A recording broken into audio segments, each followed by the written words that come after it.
রুখতে হয় আমি বলবো জোট বাঁধুন। আমরা সবাই চাই একটা যৌথ প্ল্যাটফর্ম তৈরি হোক, যে প্ল্যাটফর্মে অল পলিটিক্যাল পার্টি যারা বিজেপির এগেনস্টে, এমনকি আপনারা যদি বলেন লেফটিস্ট, আমার কোনো ইগো নেই, আমি সবাইকে নিয়েই চলতে চাই।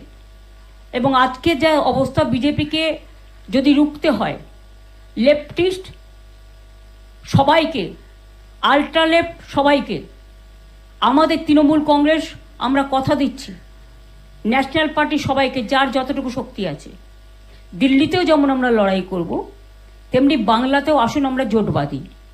যদি কেউ এ ব্যাপারে কোনো রাজনৈতিক দল আমার সাথে কথা বলতে চান, আমি 4টে থেকে 6টা পর্যন্ত অ্যাভেলেবেল আছি অফিসে, আমাকে জানাবেন, আমি নিশ্চয়ই আপনাদের সাথে কথা বলবো। আমার মনে হয় এটা আমি একটা রবীন্দ্রনাথের সামনে দাঁড়িয়ে এই আবেদনটা সবার কাছে রাখলাম। এখন কিন্তু এটা ভাবার সময় নয় আমি কে ওকে, এনিমিজ মাই ফ্রেন্ড, এটা ভাবার সময় নয়। আমাদের ফার্স্ট এনিমি হচ্ছে বিজেপি। রাজনৈতিকভাবে যারা দেশের ভালো চায় না, বাংলার ভালো চায় না, বাংলার মানুষের উপর খুব অত্যাচার করছে, বাইরের গুন্ডাদের নিয়ে এসে, লুম্পেনদের নিয়ে এসে, যাদের কোনো সেন্স নেই, ড্রাঙ্ক অবস্থায় আমার বাড়ির সামনেও সকালবেলা যাত্রা করেছে, অভিষেকের বাড়ির সামনেও ধাক্কা সারাক্ষণ চলছে, এমনকি ওর বাচ্চারা আছে, সেখানে ধাক্কা টাক্কা মারছে, দরজা খোলো, মেয়েকে বের করে দাও। এমনকি টিচার পড়াতে গেছে, তাকে জিজ্ঞেস করেছে কেন ঢুকছেন, তিনি বলেছেন আরে আমি তো টিচার, শিশুরা পড়াশুনো করবে না। এইসব চলছে।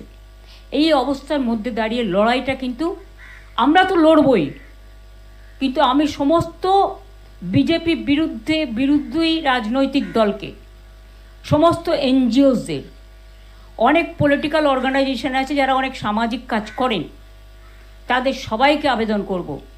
নিউট্রাল অনেক প্ল্যাটফর্ম আছে, তাদেরও আবেদন করব। যার কোনো ব্যবসায়িক ইন্টারেস্ট নেই তারা কিন্তু এই আবেদনে দয়া করে সাড়া দেবেন, কারণ ব্যবসায়িক ইন্টারেস্ট যাদের আছে তারা একটু একটু করে সরে যাবে, কারণ তারা তাদের নিজেদের স্বার্থ দেখবে।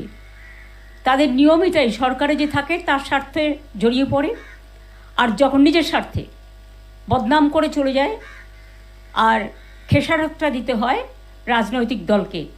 আমাদের ওদের প্রয়োজন নেই। যারা যেতে চায় তাদের যাওয়ার জন্য আমি অনুমতি দিচ্ছি, যারা থাকতে চায় এবং নতুন করে আসতে চায় তাদের আমি আবেদন জানাচ্ছি, আহ্বান জানাচ্ছি।